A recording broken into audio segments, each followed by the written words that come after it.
Императорските терми на античния Одесос. История на научното изследване. За първи път обектът е проучен от братята Карел и Хреман Шкорпил. Те го идентифицират като антична обществена сграда – Акропол.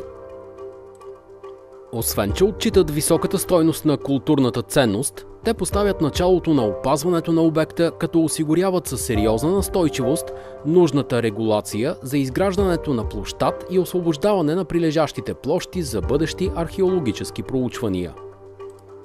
През 30-те години на 20 век случайното пропадане на кон в засипан кладенец зад църквата Свети Атанасий води до проучване на част от подземните канали.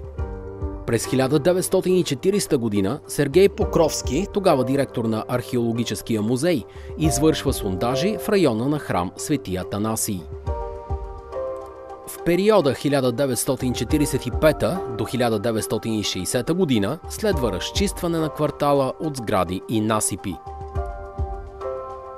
Проучванията на римските терми от старши научен сътрудник Милко Мирчев в периода 1959-1971 изясняват предназначението, плановата схема, както и точната датировка.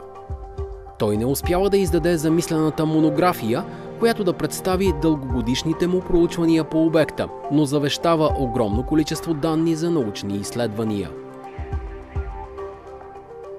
В периода 1977-1992 година доктор Петко Георгиев и доцент доктор архитект Красимира Вачева провеждат детайлно архитектурно проучване и системна научна оценка на скулптурната украса. Доцент доктор архитект Красимира Вачева е автор на първата графична реконструкция на обекта. В периода от средата на 90-те до днес по обекта са извършвани само аварийни, укрепителни и консервационно-реставрационни дейности. Актуалното техническо състояние все по-бързо се влошава под въздействието на агресивния морски климат, а нуждата от цялостен подход в опазването на обекта е осезаем. Съществува риск един от най-ценните и големи обекти на културно-историческото наследство във Варна да загуби своята автентичност. В рамките на инициативата «Наследство в риск», подкрепена от Фонд Култура на община Варна, екипът на Варна Heritage проведе частично триизмерно сканиране с съвременни методи за документиране. Те дават възможност за бързо, неинвазивно и високотехнологично изследване на структурата на обекта и нейното състояние.